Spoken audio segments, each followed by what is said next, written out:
অন্তর্বর্তী সরকারের জাতীয় সংসদ নির্বাচন পরিচালনা নিয়ে আশঙ্কা প্রকাশ করেছে দেশের আলোচিত রাজনৈতিক দল বাংলাদেশ জামায়াত ইসলামী। সরকারের একটি ব্যর্থতার বিষয় উল্লেখ করে নির্বাচন নিয়ে নিজেদের শঙ্কার বিষয়টি প্রকাশ করেছেন দলটির নেতারা। এ বিষয়ে বিস্তারিত জানাচ্ছেন পলাশ খান। চাঁদাবাজি নিয়ন্ত্রণ করতে না পারাকেই অন্তর্বর্তী সরকারের বড় ব্যর্থতা হিসেবে দেখছে বাংলাদেশ জামায়াত ইসলামী। যেহেতু চাঁদাবাজি বন্ধ করতে সরকার ব্যর্থ, তাই জাতীয় সংসদ নির্বাচনের মতো একটি বড় আয়োজন পরিচালনা তারা কিভাবে করবে তা নিয়ে শঙ্কিত জামায়াত ইসলামী। গেল ৩১ আগস্ট প্রধান উপদেষ্টা অধ্যাপক মোহাম্মদ ইউনূসের সঙ্গে বৈঠক শেষে দলটির নায়েবে আমির সৈয়দ আব্দুল্লাহ মোহাম্মদ তাহের সাংবাদিকদের এই শঙ্কার বিষয়টি জানান।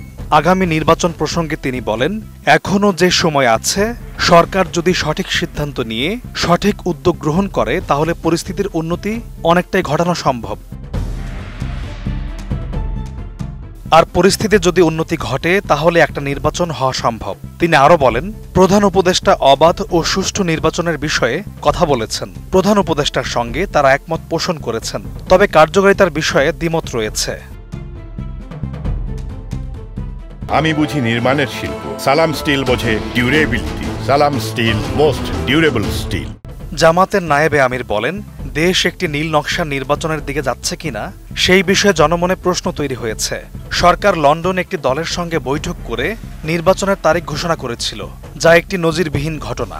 এতে সরকারের নিরপেক্ষতা ক্ষুণ্ণ হয়েছে এবং একটি দলকে সুবিধা দেওয়া হয়েছে। গেল ৫ আগস্ট জুলাই ঘোষণাপত্রের দিন নির্বাচনের তারিখ ঘোষণা কোনো একটা চাপে পড়ে করা হয়েছে বলেও সাংবাদিকদের জানান সৈয়দ আব্দুল্লাহ মোহাম্মদ তাহের। তিনি বলেন, এখানে একটা চাপ আছে। সরকারের উচিত ছিল জুলাই সনদের ব্যাপারে স্পষ্ট সিদ্ধান্ত নেয়ার পর নির্বাচনের রোডম্যাপ এবং তারিখ ঘোষণা করা।